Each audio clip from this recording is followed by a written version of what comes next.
Hey, Scott Hilton here with the That's My Dad podcast. A few weeks ago, we interviewed Coach Raymond Farmer and Dusty Wright. If you don't know who they are, I'll give you a little background. Back in the late 90s, early 2000s, in the little town of Attala, Alabama, Etowah High School, they were loaded with talent.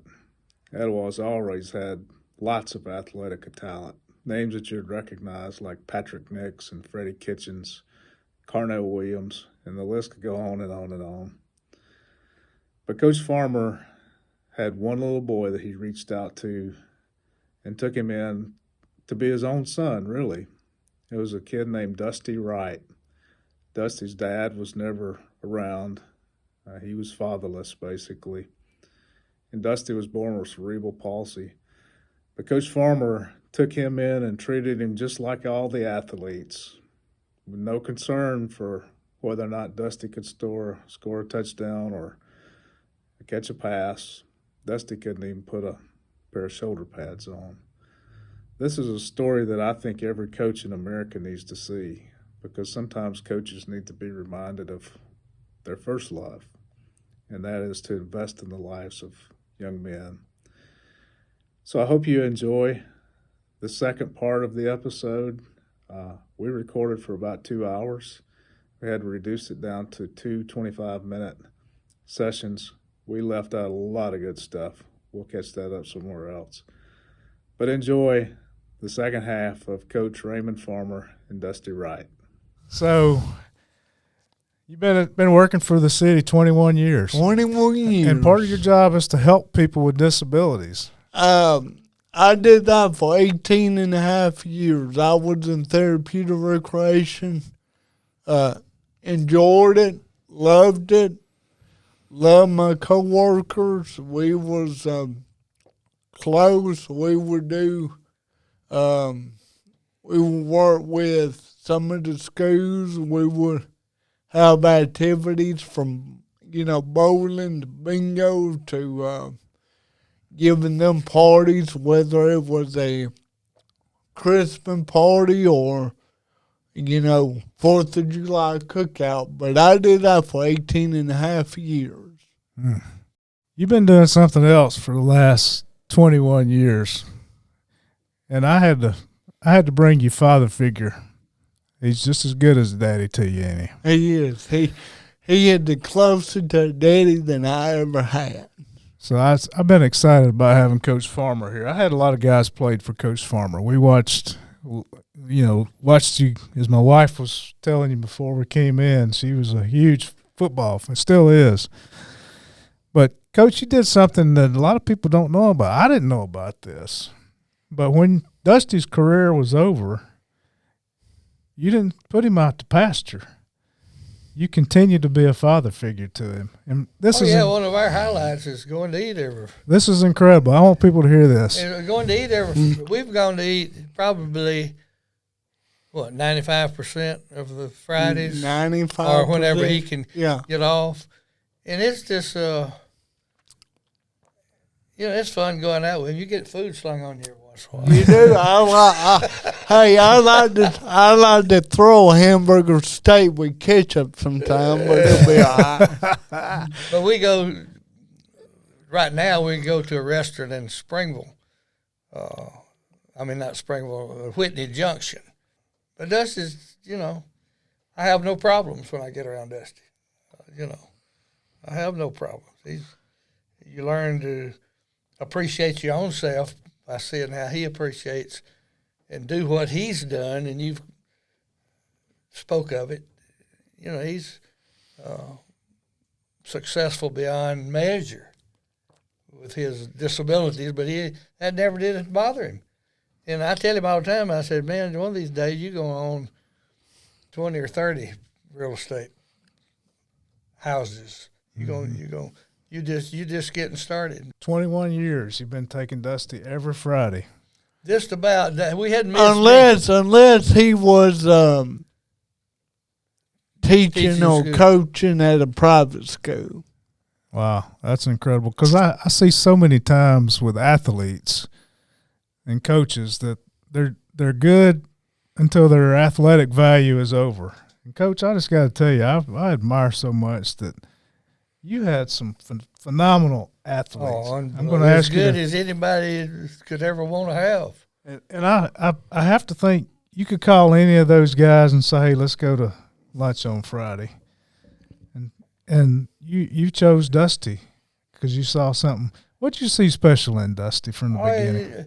He doing more with what he had, and he had less than a lot of people that could have done a whole lot better. Yet he's maxing his potential out, and because he could very easily have laid up and just draw the check and just that, because there's a lot of people that just do that. Mm-hmm. I know one thing: when mother will be in the hospital or rehab or physical therapy,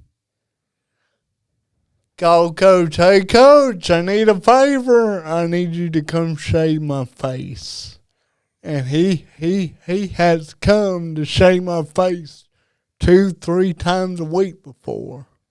Wow, that's incredible. Dusty, what kind of advice would you have for the kid that's growing up without a dad? Surround yourself by the right people. Do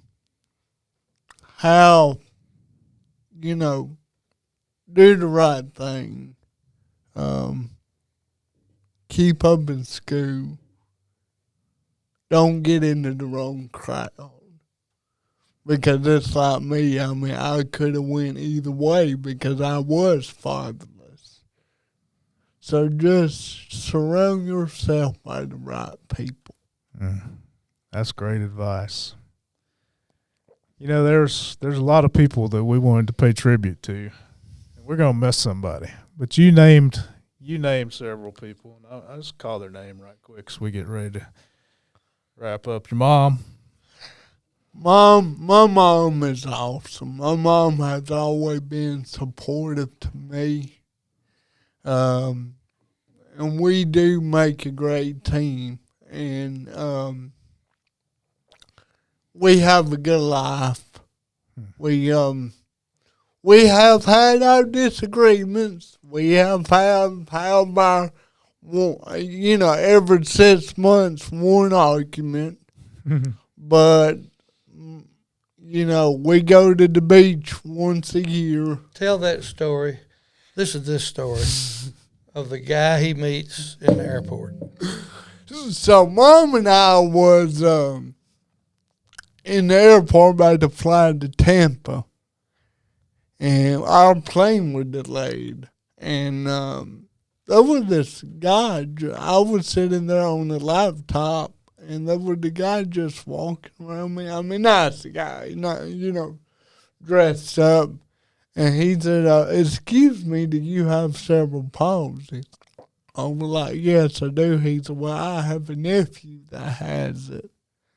And he is much worse than you are. He said, but you just amaze me. He said, I would like to give you my email and phone number, and we keep in touch.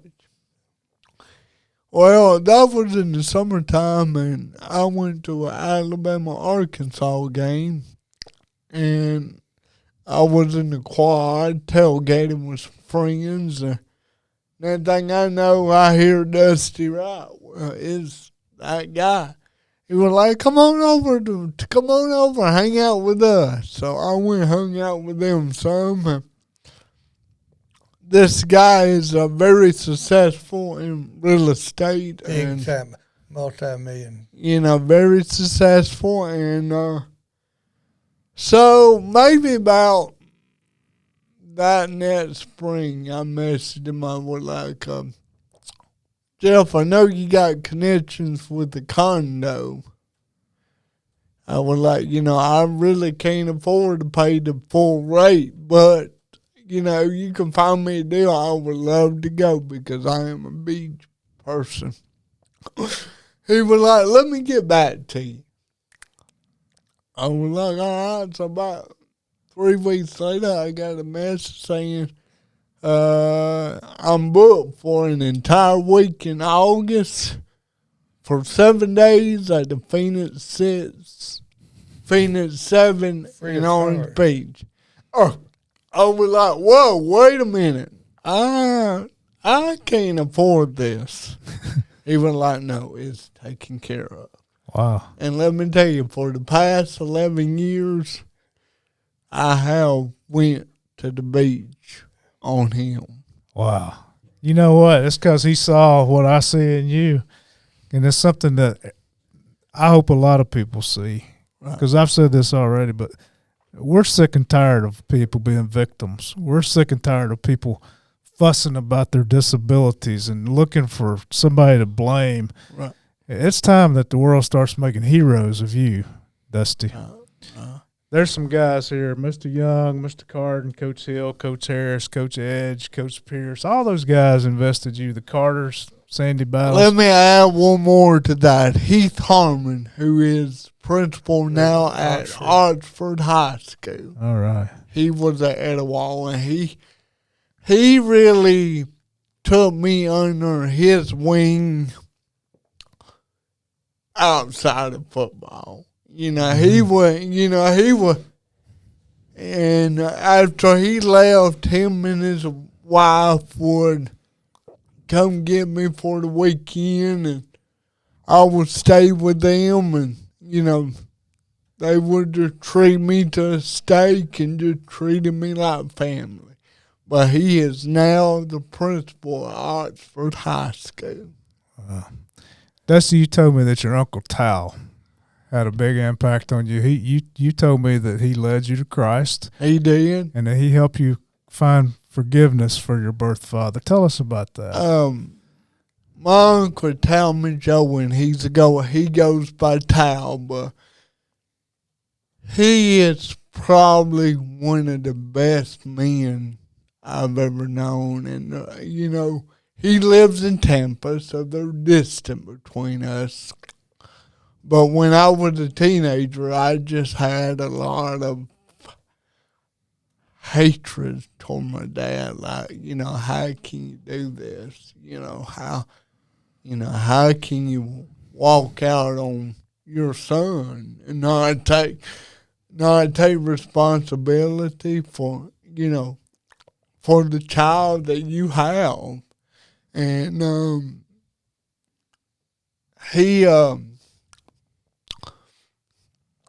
him and my aunt lived in a condo in Bear Lake Beach. And when we go down there every summer, sometimes we would stay 3 weeks. And they were involved in mission work. He helped start a missionary ventures out of Orlando, and they've been all over the world helping with orphanages and stuff like that, and mainly Guatemala. And one night I was sitting in the condo, and I just had a meltdown. And it was a lot of hate towards my dad. And him and my aunt both prayed with me and walked me through forgiving him. And that's what you got to do. You got to, and as an adult, I see that my dad was just wired different. Just did not care about anybody but himself. And just because you want a relationship with him doesn't mean that he wants that. And that was, he's reached out to me throughout my life, but I've had to close that door. Dusty, I did something personally. I take it on myself. There were so many people that would have said something about you, and I couldn't call them all. But I've spent the last week calling a few of the people that you have called mentors and people that have helped you out. And I just asked them, what do what can you say about Dusty? The first one, he's a little camera shy. It was Mr. Bruce Young. That is true. And he sent you a letter. I'm going to read part of it. It says, "Hey, Dusty, this is Bruce. You know I'm camera shy, but when Scott asked me what I think about you, I had to say this." He says, "I want you to know I'm very proud of you and the man you have become." Scott said, "You told him I was an inspiration, but I think it should be the other way around. You're an inspiration to me." He goes on to say some other great things, Dusty. That's going to be between you and him. But you know what? We had some of your coaches and friends to make you a little video, and we just want to share that with you right now. Hello, my name is Gene Hill. I'm a former teacher and coach at Etowah High School. I started in the fall of 1987 and stayed there for over 25 years as an assistant and the head coach for the last 7. I came in contact with Dusty Wright in the latter 90s at Etowah. He was a former student and a manager for our football team. And the thing I remember about Dusty is how kind of outspoken he was. I know a lot of times where we would have team meetings or whatever, and Coach Farmer would say, "Anybody else got anything to say?" And Dusty would stand up and speak his mind a lot of times. But the thing that, I've been around a lot of managers and everything, thing stuck out to me is how that the guys really listened to what Dusty said, and they just felt like he was just one of the teammates, and that everybody really respected what he said, and that's kind of unusual. And, he was part of our championship team and a vital part of our championship team. I think everybody's got a part, and Dusty had a big part in that as our manager. And, the guys just accepting him as one of the guys. But, I've kept up with him over the years. The last couple of times I've talked to him, he was, one time he was remodeling his house that he just got, and I knew he got into some real houses and been real successful in that. And just wanted to know, let Dusty to know how proud I am of him for doing that. That's a big undertaking, and he's been real successful in his career also. Hey, Dusty, this is Greg. Just letting you know that I'm really proud of you, and I want you to know that you make me a better person. I love being around you. I've loved having you in my life. It's one of those things that you've made me better. You inspire me, and I know you inspire a lot of people too because of what you do. You handle a lot of things with a lot of things that other people don't have to deal with, and owning your houses and taking care of stuff and working and all. I just want you to know that's a big deal. A lot of people don't do that. That's got easier time than you do. So I'm proud of you and love you. Thanks. Hey, Dusty.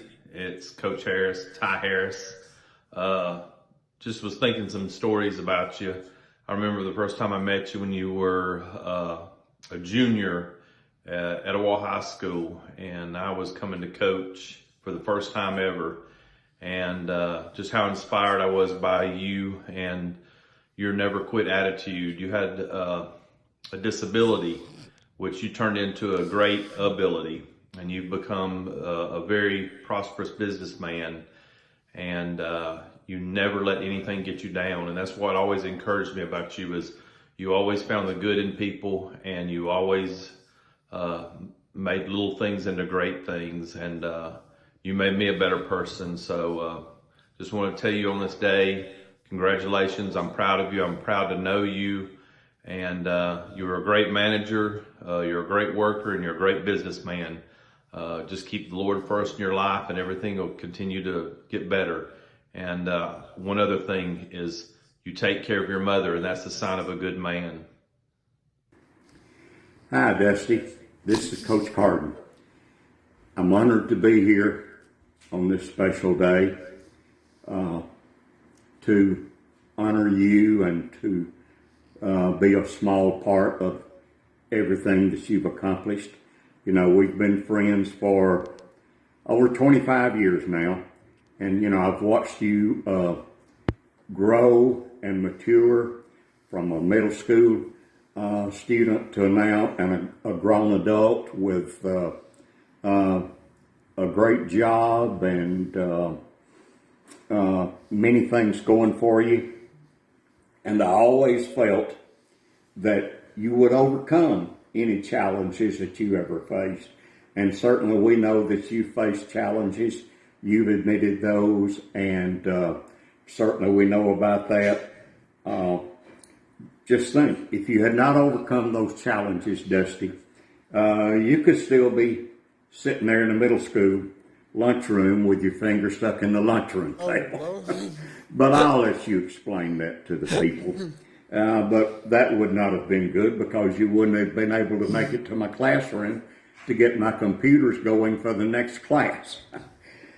But really, Dusty, you've been a major influence in my life. Not me in your life, but you in my life. I am a much better man, Dusty, from knowing you and being friends with you. And keep dreaming, keep your dreams alive, and I will always be here for you, and I love you, and congratulations.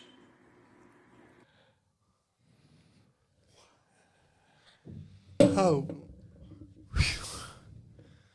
those men mean more to me than you know. Dusty, as we get ready, we've been recording a couple hours now. We get ready to close. What does the world need to know? What do you want to say publicly about Coach Farmer and to him? A lot of times I have guys that'll look in the camera and pay tribute to their dad or their mentor, but he's here. I know you could have said no. You could have not. You had so many boys to look after, to move them into men. And I could not do anything for you on the ball field. I couldn't even put on shoulder pads.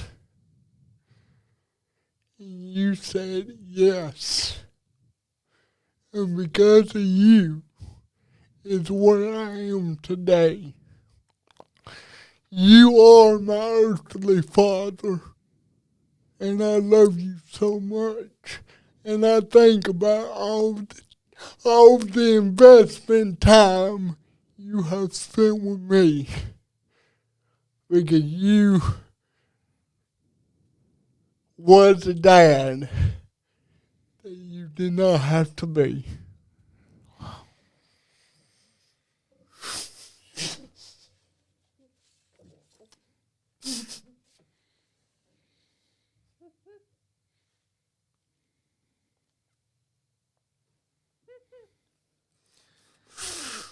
Thank you, Dusty. Well, Dusty, Coach Farmer, it's been my honor to have y'all here. And enjoyed it. I really have.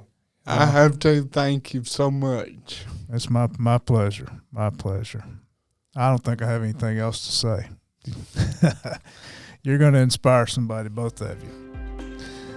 That'll conclude this episode of That's My Dad, where we're inspiring fathers to be great dads, and we're trying to break cycles of generational fatherlessness. And I think today we're inspiring men to step up and be father figures to kids that don't have it.